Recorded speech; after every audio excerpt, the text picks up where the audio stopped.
I really hate it when people say we have a no jerks policy. Mm-hmm. You know what? Nobody's raising their hand and saying we welcome all the jerks. Like, Right. there's Or, "I'm a nobody jerk. saying that. I'm a Hey, jerk." jerks, And yes. jerks over here. Like, nobody does that. So when you say we have a no jerks policy, well, awesome. So does everybody else.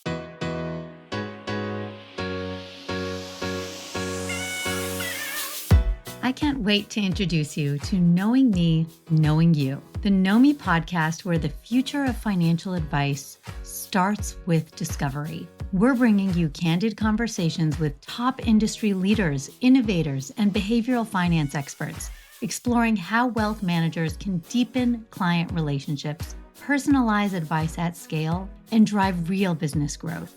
Because clients don't just want financial plans, they want to feel understood. They want to be known. Stay tuned, subscribe, and get ready to transform the way you connect with clients.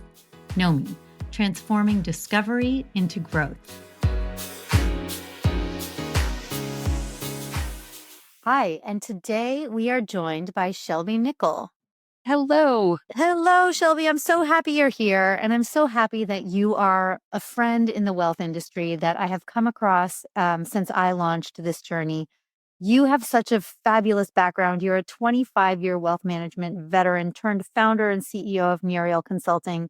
It's a fast-growing firm that guides financial advisors through career-defining transitions, and we all know that is all the rage right now. After rising through the ranks at Edward Jones and LPL, Shelby noticed a common question: where should I take my business next?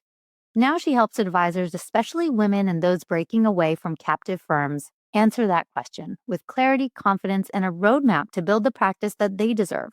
She's also the host of the Advisors Off Script podcast and the visionary behind the Muriel Network, a community supporting women in wealth management. We will explore on this call what makes advisors stay, what makes them bolt, and what firms can do to stop the talent bleed. Shelby, again, welcome. I'm so glad you're here. Oh, I'm thrilled to be here. Thanks for having me. I'm very excited to get kicked off. And you are very much at the precipice of what wealth has been, you might want to say focused, you might want to say distracted with over the last, many months. So what excites you about the moment we're in now about wealth management from that lens of, you help advisors basically hop around? Yeah, I definitely sit at this intersection between a life for advisors that they have today and the life that they want to have in the future. And that is a really cool place to be. And there's never been a better time to be, I think, an advisor because of all the options that we have ahead of us, right? 50 years ago, it would have been work for a single wirehouse, right? Even 20 years ago, it would have been all about the broker-dealer world. Well, today, we have all of this whole swath of options from wirehouses and traditional broker-dealers and independent broker-dealers, to now RIA platforms and forming my own independent RIA. So as an advisor, when you're in control of your business, you have just a ton of options to choose from. And the question becomes, what's the perfect practice for you? And then how do we create the right platform and support behind you so that you can serve clients in the way that you want? And this past year has been, to your point, Marla, like just a huge change up in the industry, right? We had LPL acquired Commonwealth. Well, that put a lot of folks inside of the independent broker-dealer market sort of on notice and to say, gosh, if Commonwealth can be acquired, my firm might be able to be acquired as well. Maybe I need to think about this.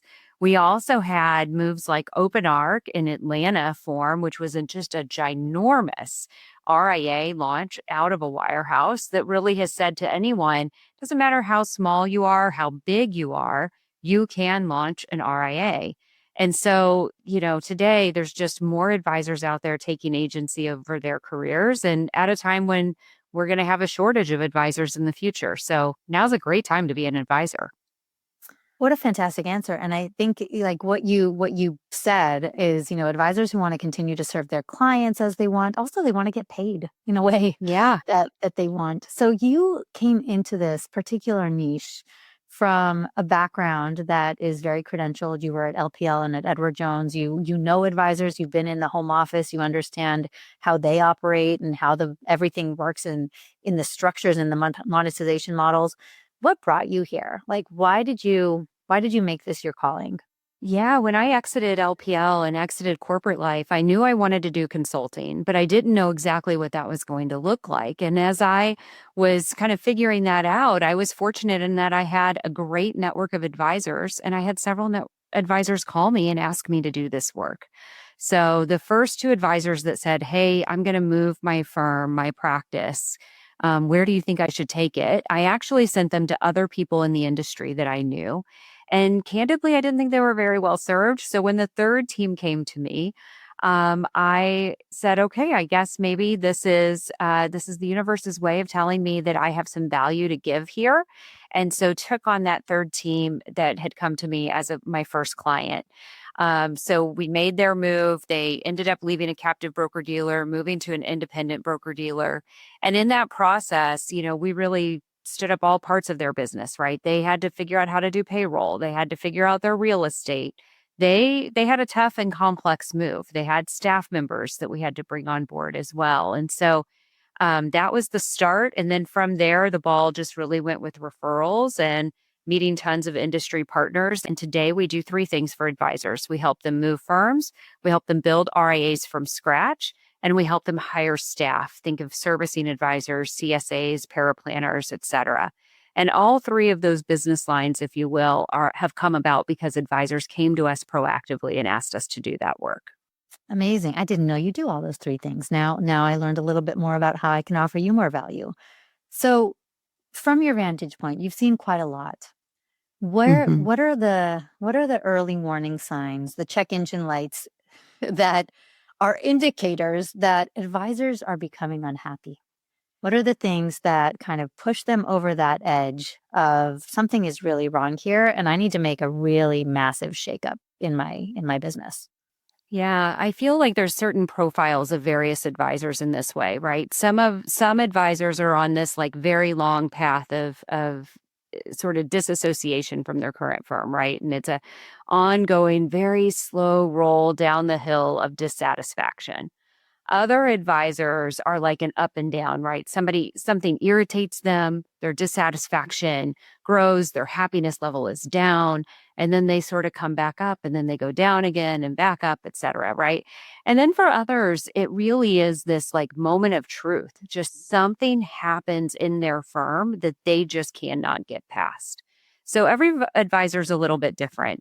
We have something on our website called the Fit Test, and we have 10 questions that advisors can use to kind of self assess if they should be considering making a move. And these questions, and I don't have it in front of me, but these questions range from everything from your own level of happiness to your staff's level of happiness. What I see a lot though with advisors is that the first indicator that you may make a move at some point in the future is when you become open to learning about other firms and curious about other firms. Because so often when we're really happy, we are heads down in our work, we're serving our clients, etc. When you start going, I wonder what that firm over there is doing, or I wonder how they do this thing. That's probably your first indicator that maybe there's a little nudge of something that's dissatisfying to you, and maybe give a little pause. Like, what is it in my current environment that's making me open to possibilities? I think that's an indicator. Do you have any bits of advice for firms who want to retain those great rainmaking advisors to not surveil, but to know when that's happening? Gosh, that's a great question. I do think so much of this is relationships, and people are fundamentally often pretty loyal human beings, right? As humans, we survive in packs, and so we want to feel part of a community where we feel like we belong. And so, if my biggest advice is make sure your people feel like they belong. If you're talking about a younger advisor, make sure they know what their career path is ahead, and not just way down the line, but what do they need to do in the next year, 2 years, et cetera, to be ready for that next step, and be really clear with them about what that looks like. If they have clarity about what the future looks like, then that will remove some of that angst that they may have. It will remove some of that interest and curiosity that they may have. And the last thing I would say too is like, let's pay our people well, right? Let's bonus them well. Let's keep a note about what is the top line revenue that that advisor might be responsible for in their client book. And then look at how much you're paying that advisor and make sure those have some, some rational ratio. Mm. I see too many cases sometimes where we've got a servicing advisor and yes, they didn't grow the business. They didn't go out and rainmake initially, but that service advisor is being paid like 10% of the revenue. Well, that service advisor knows that, and that doesn't make them feel valued. So, just think about that and how can you construct a pay plan or an equity plan that really tells the advisor that they're valued by your organization. Do you have an actual like benchmark that you might offer to people who are like, what does paid well mean, Shelby? Yeah, so it's interesting because it varies by kind of channel in the industry. One of the things that I see too often in the RIA space is that we are paying servicing advisors too little. So I've seen servicing advisors, and I'll say I see some servicing of your posts. advisors. Huh? You post about this frequently. Yeah, yeah. I see it too many times. And they are the ones calling us and saying, Yes. hey, I think I want to move on. And this is why they want to move on because they're not paid enough versus that revenue. And I'm seeing too many that are like 10%. Well, if you are an advisor at a wirehouse, let's call it, your comp is generally 40-ish percent, maybe 50% of the revenue that you're associated with. Now, that's at kind of the top line that doesn't indicate teams, et cetera. So we have to take that into account. But there's a big gap between 10% and say 45%. And that's at a wirehouse, right? If you were an independent broker dealer and you owned that business, your pay would be more, your payout would technically be in the 90s, but you're netting more in the 60s and 70s after your expenses. So there's a big difference between 10% and 45%, 10% and 60, 70%. And that's what's creating some of this movement that we have. What a great answer and very actionable to everyone who's listening. So I just asked you a little bit about what is the check engine like? What's making them unhappy? What are some of the things you've heard from the recruiters and the people that are looking to, doing the beauty pageants and trying to be the acquiring or recruiting in firm that they say something and the advisor's like, hell yeah. And you're when you hear what they said, you're like, ooh, that's good. Yeah. What is that like language or that narrative that advisors just eat up with a spoon and they're like, that's what I want? Yeah, there's two elements to that advisors really want. Number one, they want great technology. Like have your tech stack top of the line. When you are talking with an advisor and you have workflows, et cetera, that are well developed, that really helps. Everybody is worried about capacity. Nobody wants to do unnecessary extra step work, right? The whole swivel chair effect, et cetera. At the same time, the other thing that makes advisors really excited is going to be around growth potential. So if you're bringing them in as an employee, what is the growth potential of the firm they're joining? And then what is their opportunity to participate in that growth? And then secondly, I think about if they're coming in as like an independent advisor and they're using you as a platform, they're really looking for growth resources. They're looking for coaching on how do I grow, right? Organic growth in this industry is something that many advisors struggle with. And so they're looking for coaching. They're looking for programs, like package that up. If you've got a great approach, package it up and help the advisors execute against it. And then you can even do some type of extra splits on those clients that are created through those mechanisms. I always want to take the question like the other way though too. And there are some phrases that we hear all the time from platforms or firms. And they're the ones that I just sort of roll my eyes at and, maybe worse, even like just like want to throw up in my mouth, honestly, about because they're so bad. I really hate it when people say we have a no jerks policy. Mm-hmm. You know what? Nobody's raising their hand and saying we welcome all the jerks. Like Right. there's Or I'm a nobody jerk. saying that. I'm a Hey, jerk. jerks, And yes, jerks over here. Like nobody does that. So when you say we have a no jerks policy, well, awesome. So does everybody else. Great. That does yes. not differentiate you. Yes. And how are you vetting and validating that no jerks policy? And I wonder if validating and vetting no jerks policy is easier or harder than vetting and validating great tech. Oh my gosh, right? Like, how do you actually vet that that's true? Well, I mean, if they have no me, then they have great tech. But, so there's one measure And for they them. have great tech and the growth resource, two of those benefits packaged up in one. Right. Um, yeah, what a great answer. So that is very much thank you. I went way off script and wanted to get a lot deeper into the pre-transition stuff. What do you see and patterns that you've recognized, people that you've placed, advisor recruiters you've helped that have thrived versus struggled post transition? Ooh, post transition. Okay, number ones who struggle post transition. Sometimes we struggle if we are trying to retain our clients, and there is going to be any level of let's just call it a little bit of a fight with our former firm.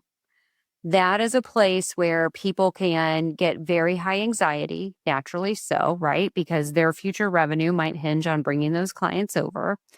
And that high anxiety can do a couple of things to us. One, it can make us too pick me kind of energy, right? We don't want the pick me energy. Or secondly, if we're worried about litigation, we may not come out strong enough for our clients. And so then that can limit your potential later, kind of your revenue potential as maybe a new business. And I work with a lot of people, by the way, that are uh, primarily starting their own firm or their own practice in an independent ways. They're often breaking away from, kind of more captive environments. So that's kind of who that answer really pertains to. Super interesting. And those that thrive? Those that thrive have a very clear explanation for why they've made the change. They have created, and this is something we talk with all of our clients about. We talk about how are we creating daylight between your old firm or your old environment, your old platform, whatever it is that we're changing from, and your future. And we want to see daylight between those two. We want there to be a clear explanation of value for the client between where they were before and what they're going to get in the future. To that end, also, and this kind of goes to your prior question, if you are still in love with your former firm, if you still say they are just a tremendously amazing firm out there, they really were great, and you are pro, that is now probably going to set you up for a really good daylight conversation in a future world where you're trying to get your clients to act past inertia and make a move to stay with you. If you love them, stay with them, right? Like that means you should not move. If you're not going to stay, there's some reason that you're not departing. Well, let's tell that story. Let's figure out how we talk about that, and then let's create a better environment for the client. And then they just have to zip it. If ever it wants to come up where they're like, well, that's not how we did it at, they just have to, Yeah. that's not how we did it at wherever is not the story that you're now crafting for your future. Yeah. Yeah. We want to craft a distinct story for the future that is based on what you've heard from clients and what you've been frustrated by that you couldn't fulfill on, and where you're seeing the future of the industry going that is decidedly better, right? There has to be something better for the client. It has to be better for you too, but that's usually easier to solve. We've got to solve for what is going to be better for client. That's a great layup for the next question. So, what do you see as a pattern that makes advisors happy, fulfilled, regardless of firm size, firm structure, compensation models? What are kind of those characteristics of this is what a happy advisor looks like? Ooh, that's such a great question. I think obviously it's always very personal to the advisor. There's some advisors who like really want to be the business owner and not so much in the advisor seat, and there's the opposite. But let's take the world where I really love to serve clients, right? Then an advisor is happiest when they have a broader purpose. I feel like when they've got a niche, they have something special that they're doing for the client that is differentiated for them, when they feel confident about the value that they are delivering to their clients, those are the advisors who just personify thriving to me. They're thriving in their practice, they're thriving with their team, they feel in the flow. And I mean, isn't that what we all want? Like, we want to feel like we are in the flow of our life. Absolutely. And I think there's just people are very quick to judge, to say, that broader purpose stuff, they just want to make money. And it's all about the compensation. It's all about, how many net new assets are we helping them bring in? And what you've seen from Happy Advisors is it's bigger than that. It's usually bigger than that. Yeah, yeah. There might be a competitive lens, right? And we all like measurements, right? I'm fairly competitive too. My husband tells me I'm decently competitive, I'll say. My family would say I'm very competitive. And, I'm driven, we're all driven to get things done and to win and to help people, et cetera. We all like that feeling of achievement, and advisors are no different. So measure yourself and have those measures and celebrate those wins. But at some point, that does become less meaningful, and your purpose is what's going to keep you grounded, and it's what's going to keep you feeling like you matter in life, right? As we get older, we realize, I think at least, and maybe it's just me, but we realize how fleeting life really is. And with that, we need to make a difference while we can. I hear you on that one, sister. I launched a startup as part of my Yes. broader purpose, and hopefully it feeds in. And thank you for seeding to me in another conversation we had that Nomi could be an opportunity for that daylight between old and new. It is this opportunity to actually get deeper, deliver more value, and find more purpose as an advisor by helping other people find their purpose as humans, as clients. So thank you for raising that.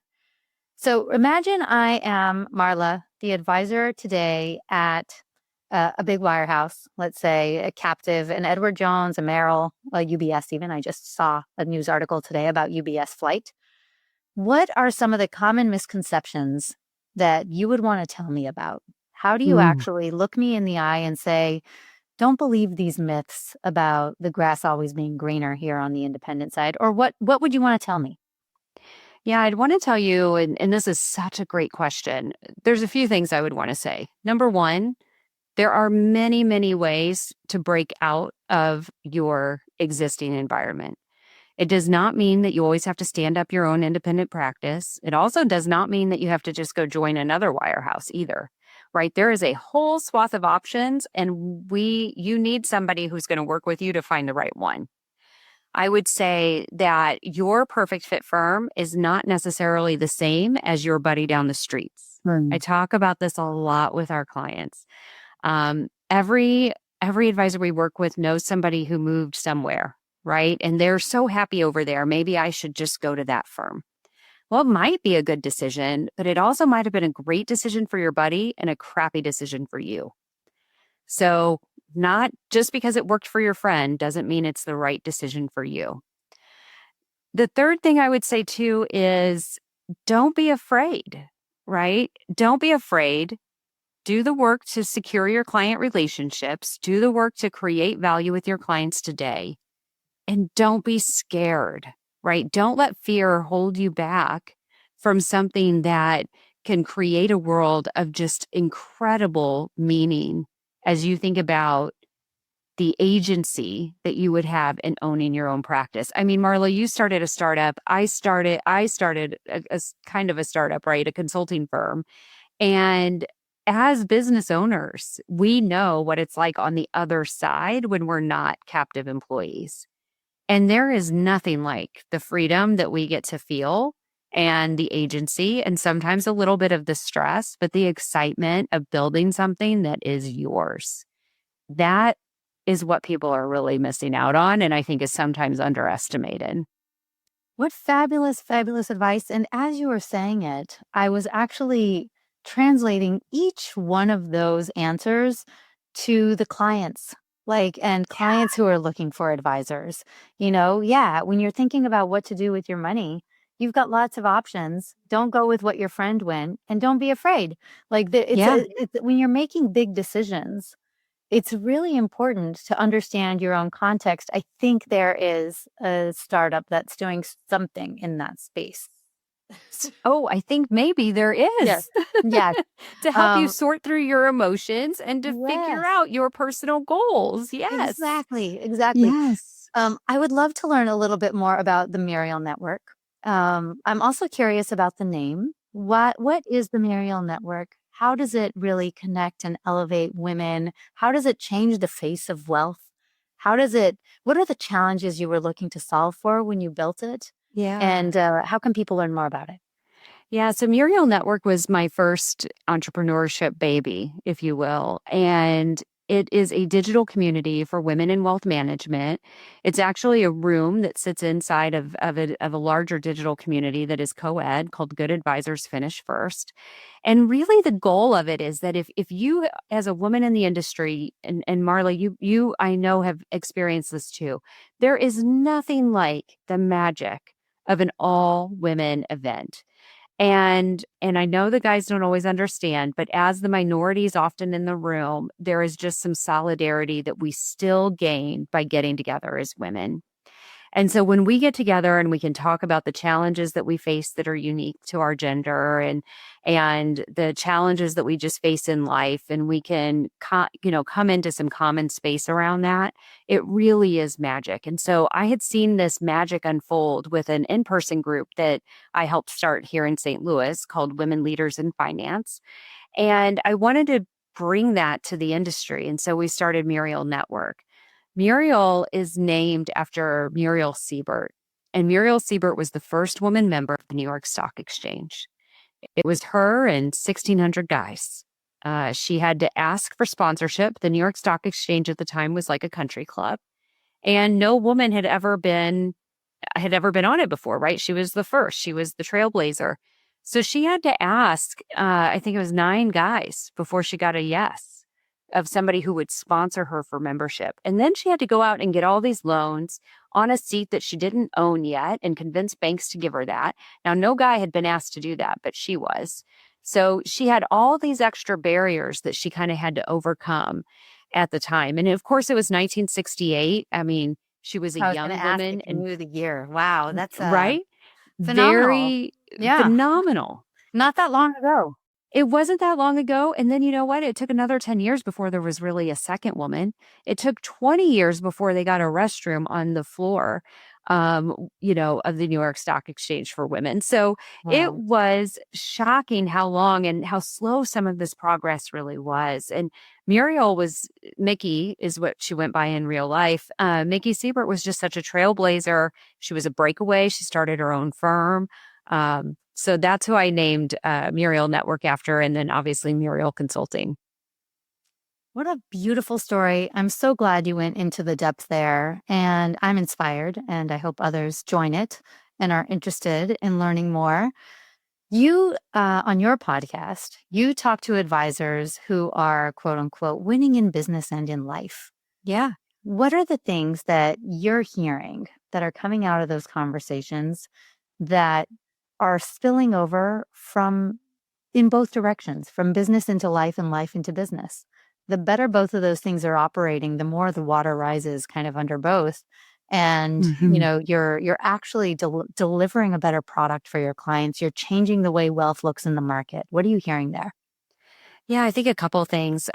One is that, when I think about work and life, I always would remind my team of this when I was in corporate land that, I personally believe work-life balance is a bit of a fallacy, and not because I want everyone to work all the time, but because it says that there are two parts to you, that there's a personal part of you and a work part of you. And I mean, I'm looking at you, Marla, and you are a single person. You are one whole being, and I am one whole being, and we can't split ourselves that way. And so when I think about work and life, I think both sides have to work together really well because it's one life. We only have one life. Um, the best advisors are the ones living fearlessly, right? They are living a way that is fully authentic to them. And it doesn't mean they're crying at every conversation or anything, but they get to be themselves. They get to show up as themselves. They've been able to market as themselves, and they've been able to attract clients who they align with and who they sort of vibe with, right? And so they're not forcing themselves into being in a specific box. Those are the people who are, I think, really most alive. I think another piece of that aliveness is kind of generosity. And we've got an episode coming out in a few weeks with a guy who leads a group called Summit out in San Jose, California. They're on Raymond James. And Nathan talks about the spirit of generosity. And it is just incredible. I see that theme showing up over and over and over by really happy advisors. When you are really happy, you are generous with others, and it's a privilege to be generous. Ah, beautiful. That was such a gorgeous answer. I think everyone should pause right here and rewind and re-listen to the answer to that question, because so many tips on just how to not just be a better advisor and a happier advisor, but how to be a better and happier human. There was a lot in there that was inspiring and very directive. So thank you for that gorgeous answer. What, Shelby, this is our last question every time we do the Knowing Me, Knowing You podcast. What is an instance in your life or a conversation you've had that totally changed your personal relationship with money? Ooh, this is such a great question. So I don't know that it changed my relationship with money. Actually, yes. Okay, let me back up. Do you have an editor? I don't even know. Just keep going. We do, and they'll do great. Pod Pony. If anyone's listening, go with Pod Pony. They've been Pod wonderful. Pony. Oh, great. Well, okay. So here's what has changed my relationship with money, and it all is coming from my husband. My husband automates our money, and that has changed our relationship with money. It means that prior to my husband being in my life and sort of automating our life, you had to do the actions of kind of sitting down and still paying your bills. Now Mm. everything is automated. It means savings is automated. It means our goals are automated. We know what path we're on, and it's automatically flowing. And I think that really changed the relationship that I had with money.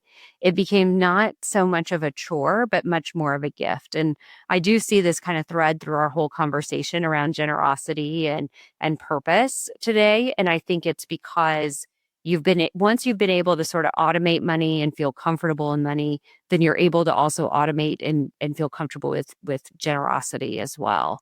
And so I think that automation changed my life. Yeah. So fascinating. So one more question on that. What does that look like? Is your husband an advisor? Did he just kind of put things on some sort of an autopilot where you can set it, forget it, and know that it's happening? We definitely set it, forget it. It's all on autopilot. We don't really think about it anymore. And then we do have an advisor. He's not one. He grew up in tech, though. And so I think because of just tech and the way he's wired for efficiency, it always made more sense to him. I am not as wired for efficiency as he is. And so for him, that's how he just ran life. And I didn't. I ran it as, oh my gosh, I better do that thing right now. And, you know, and he ran for efficiency. That resonates. Shelby, thank you so, so much. This has been a fantastic podcast. Very excited for people to hear it, to be inspired by your messages, to hear if you're recruiting advisors or if you're looking to become an independent advisor or go somewhere else. What do you need to know? Your insights were so powerful and really help people understand independence, fulfillment, understanding that their work is um, not just about getting clients into a portfolio allocation, but it's about so much more. And it's about building businesses that help build better lives. So you already referenced Muriel Consulting, but what else can you share with our listeners about where to find you, about Muriel Consulting, about if there is an independent listening who wants to reach out to you, if there's a recruiter listening, where Yeah, should they sure. go? Definitely go to murielconsulting.com, MURIEL consulting.com. We have on there a couple of good tools for folks. One is the fit test that I referenced earlier. We also have a very short and very quick Are You RIA Ready quiz, because we do see a lot of movement from sort of the BD or hybrid world over into the RIA world directly. And so like if you're curious about that, you can see if your practice is RIA ready. So those are some great tools that we have out there. Feel free to reach out. You can find me on LinkedIn. I'm very active. There's tons of content. And I'm a data geek. So get ready for some data if you follow us. I love it. And I love your posts. They are sometimes a bit spicy. So it's actually quite fun to follow you and what you're writing. For all of our listeners, you will not be sorry if you take a look at Shelby, look at her websites, Follow her on LinkedIn. If you're an advisor wondering, is this it? Or if you're dreaming of something more aligned, this conversation is your sign to start asking the big questions.